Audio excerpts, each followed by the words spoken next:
Egg by Jonathan Curley is a fictional story about a couple and the new stresses that enter their lives with the introduction of a new responsibility. This story struck a chord with me, having just added an addition to my family myself. I hope you enjoy it as well.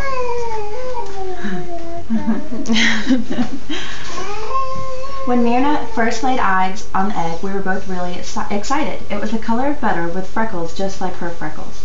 We took the normal goofy photos. Myrna holding the egg up in front of her belly and doing that "I can't believe this was inside of me" face, the egg wearing my A hat.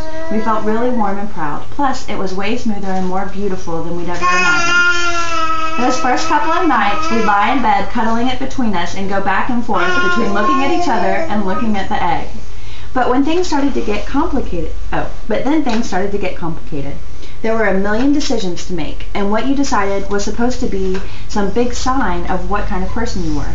Like to decorate the egg or not, and if so, would we do it funny like a mustache in the spirit of the hat photos, or would we do something sincere?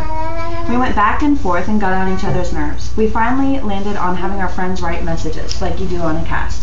All this was nothing compared to the incubation question, though. Like everybody, we took the first 2 weeks off to incubate together. But then, would Myrna take the next 2 months off and follow the loop on her big project?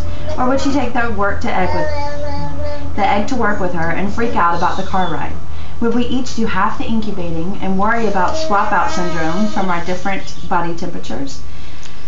Which our more hippie friends said was just a lie to get us to pay the big bucks to put it into IncuCare? Was it true that kids come out autistic if they didn't get natural warmth? You might hire a sitter, of course, but it's hard not to feel weird about some immigrant lady who maybe you're oppressing in some weird way sitting there in your house all day. You might have to change that. Mm-hmm.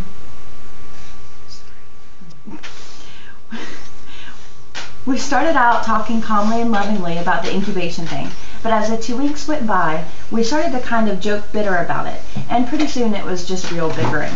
We'd lean toward IncuCare, and then I'd start to feel like a sellout. Then we'd lean toward Myrna doing all the sitting at home, but then she'd feel like a 50s housewife.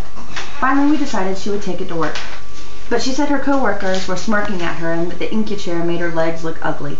She hated leaving the egg zipped in the thermo bag when she went to the bathroom, so she stopped drinking water and got awful headaches.